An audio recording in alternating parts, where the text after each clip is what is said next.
ನೋಡಿ ಡೇರೆ ಹೂವು ಯಾವ ಥರ ಬಿಟ್ಟಿದೆ, ಎಷ್ಟು ಚೆನ್ನಾಗಿದೆ ಕಲರ್ ಅಂತ. ಇನ್ನೊಂದಿದೆ ಮೊಗ್ಗು, ಅದಿನ್ನೂ ಅರಳಿಲ್ಲ, ಫುಲ್ಲಾಗಿ ಅರಳಿಲ್ಲ, ಚಿಕ್ಕದಾಗಿದೆ, ಚೆನ್ನಾಗಿ ಕಾಣಿಸುತ್ತೆ ನೋಡಿ.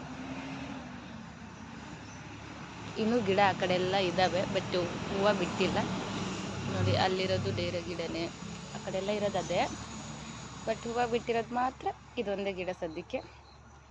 ಇದರಲ್ಲಿ ವೆರೈಟಿ ಕಲರ್ ಬರುತ್ತೆ, ಬಟ್ ಇದು ಪಿಂಕ್ ಕಲರ್ ನೋಡಿ, ಎಷ್ಟು ಚೆನ್ನಾಗಿದೆ. ಇನ್ನು ಆ ಕಡೆ ಎಲ್ಲ ಹೂವು ಬಿಟ್ಟಾಗ ಅದು ಯಾವ ಕಲರು ನೋಡಬೇಕು.